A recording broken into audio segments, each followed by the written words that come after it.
I'm super excited to be talking to Patricia.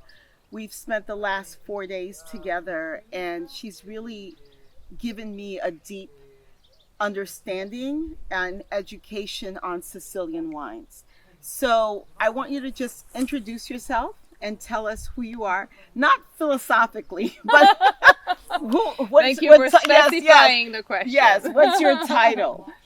So I'm Patricia Toth and I'm winemaker. That's a very simple title. Obviously, then in the company, we are moving the chess figures around. Nothing simple about what you do. Nothing simple, yeah. It's kind of like geographically complex. It is. And you're geographically complex. I am. But that's another conversation for another day. And it's a long one. Yeah, it's a long one. It's a long one. So I want, one of the things that you said that really struck me in the heart and in the head about Sicilian wine is mass production and how the area has changed. Can you talk a little bit about that? I think it's so important for people to understand.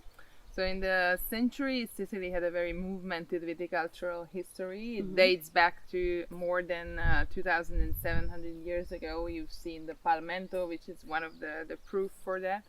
And it went through the centuries, and it had a lot of influences by the populations who have conquered the island, and everybody has left and shaped a bit the viticulture around. Also because of the geographical being of the position and of the formation of the island, it's a mosaic around, so you can really have a lot of options for viticulture. And then the whole thing was shaped also by the fact of the arrival of the phylloxera in Europe. In the island, it has arrived later. So let me stop you for a second, because some people who love wine still don't understand what phylloxera is. So it was an insect which has, not the phylloxera itself is the disease, but it was brought by an insect which has arrived from overseas to Europe, and it has attacked. It has devastated. It has You got to be dramatic about it, because it's dramatic. It has killed and just powdered the surface of the. It's Europe. true. Is it enough dramatic? That's very dramatic, but it's true because it's true because more than 70% of the European vineyard has disappeared. Yes. Now, because of this vector insect, which was bringing this disease from one trunk to the other in the Vitis vinifera, which was by that time not yet on rootstock. This problem has arrived from overseas. Also, the solution then has arrived from overseas because it's been discovered that the Vitis americanis was resistant to this problem. So then the solution in long term was to start to use rootstocks from Vitis americanis and then graft over the varieties, graft over the qualities of the wine grape. But obviously it was decades to arrive to this solution. Meanwhile, Sicily, which is an island where the disease has arrived, the insect has arrived later and it caused minor damage. In that moment got into a position where obviously it could give and provide grapes to the rest of Europe. So Sicily became like the big vineyard of Europe in that moment, which we are speaking about the end of the 19th century. And the surface of the vineyard, which was already important before, and there were people here with viticultural experience also arriving, for example, with Garibaldi's troops, of Piemonte's troops arrived here in the middle of the 19th century. So altogether these factors caused that then in the beginning of the last century, the vineyard of Sicily was 300 and 200 hectares, which is today, we drove around the island, you've seen there is a lot of vineyards. It was 3 times more by that time. Wow. So obviously the structure was, shaped by requests, shaped by historical factors, and it became obviously a production which was more about bringing out grapes or wine, but fresh wine, and it was not about aging, it was not about bottling. And from this situation then in the late 80s, early 90s, the whole region got some new energies, and it just went back to the focus, to the premium winemaking. So what I'm hearing you say is there was a major problem, right? Phylloxera attacked a lot of European vineyards. It didn't attack Sicily until 20 years later than others. 20, 30, 40 years later, Okay. yeah, it has arrived. Being on an island in that case Yep. means isolation. Exactly. And it has saved. So Europe depended on Sicily for wine. Exactly. Right? It was a big, major sales of grape and about bulk wine to northern Italy, to France, to all the major regions where the vineyard in that moment was missing. So Sicily got this reputation of, okay, we can get wines. Once we understood how to stop phylloxera, right? How to control it. Exactly. Because it didn't disappear. Not causing a major problem. Now there was a shift. So now Sicily shifted from being this place, correct me if I'm wrong, that supplied wine to areas that couldn't make it, to now being a place where, okay, let's focus on quality, right? How you said it sounds easy, but no, it's never easy. But what I'm trying to do. Absolutely, the shift. Okay. There was the shift, and it was, I really believe, thanks to a great combination of visionary people around the island, and the few families who decided to dedicate their lives and their lands. And Planeta has been instrumental in helping this collaboration, right? And raising the quality of wines in Sicily. Can you tell us a little bit about how they've collaborated and some of the things that you've seen in the past 18 years? First of all, one person to be mentioned is Diego Planeta, who was one of the visionary minds in the Sicilian viticulture, who from the 70s dedicated his life and his agricultural experience mainly to the development of the viticulture. Why I say mainly is because he was really a man with 1,000 talents, always used it in the agriculture and always gave all his energies to this sector. And he brought down knowledge, and he showed the way in many of the parts of the Sicilian viticulture. And still today, I feel like sometimes that we are running to realize his ideas. And also then the next generation, which is Francesca, his daughter, and the two cousins, Santi and Alessio, they have incredible energies. You've seen something from that, and you will still see in the next few days. So they have this family business, which is, when I say family business, it means something completely different. In this case, we are speaking about 15 cousins owners in this company.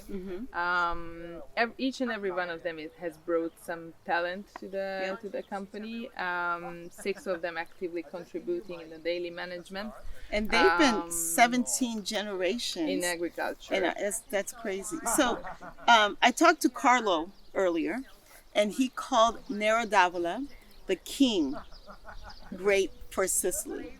I don't like to do feminine, masculine. I know that's not in favor. But if Nero d'Avola is the king, who's the queen? That's a good question. A very elegant Scandinavian queen can be, I think, Grecanico, and maybe the more southern, but still cool one, Caricante. But there is an incredible big choice of varieties around the island. Today we are working with more than 40 varieties, but there are way more than that available, both from autochthon and both from varieties which has arrived with different populations who conquered Sicily in the last century. So there is a big choice. That's the exciting part about Sicilian wines. Also the hard part is there are so many varieties. You're managing vineyards in 5 different areas. So we've talked about Vittoria, we've talked about Noto.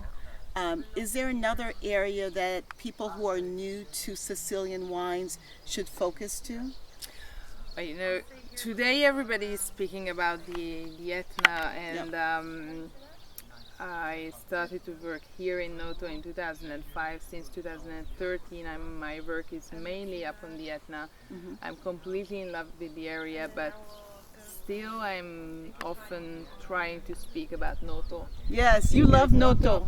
It's not just an emotional part. Okay. It's also the fact that I think today Noto is one of those areas in Europe which is between the highest quality winemaking regions. It's extremement adapted to produce high quality wines, and today there is maybe a little less attention on the entrepreneur wheel of investing in this area. This is not taking away nothing from the Etna, which is obviously a highlight of the areas around. But still, I'm always trying to encourage, not me, but all of us are trying to encourage other producers to come also here, because it's something which is comparable only to a very few areas in Europe. You've been here 18 years, so you came as a young winemaker, still young. Was way younger. Yeah. Definitely. Here's what I've seen from spending the last 4 days with you. You've given a lot of yourself to Planeta, but I've also seen you connect with all the different people. It seems that they've given you a lot too. I wouldn't be here if it was just I mean, taken. it's a real love affair in a good way. You talk a lot about Vito, who you lost recently. Can you talk about what he meant to you and what he meant to the family? How he was a mentor to you? Yeah, he was one of the cousins who joined us in multiply levels, especially in the last years. He was an extremely talented person and an incredible brain. And he joined the family joined the company in the last 6-7 years in a daily presence, and was leading all the art projects, which is a big part of the profile of Planeta. They love to invest energies in encouraging any art types. We have a project which is called Viaggio in Sicilia. Every 2 years we are inviting an international group. The family is inviting an international group of artists, and we are bringing them around to do this trip what we are doing also now. And then we leave them for a 2-week stay in the estates, and then they have 1 year to complete the artwork. Then we have a theater project, then we have a classical music, but also up to electronical music projects. And he was really the heart and the brain of these projects here. Also, he was an incredible brain. He was kind of like a genius. He was really also a really great heart. He was a very, very close friend to me. First time when I arrived to Sicily, he and his wife were the first ones we went out to have fun with, and we really connected. And how did he die? How did he pass? He passed in a very sudden illness in a few months, in which we tried to prepare ourselves, but still today everybody from the company is like talking to him, I think. So yeah. I appreciate the time and the investment that you've made in teaching us about the wines of Sicily.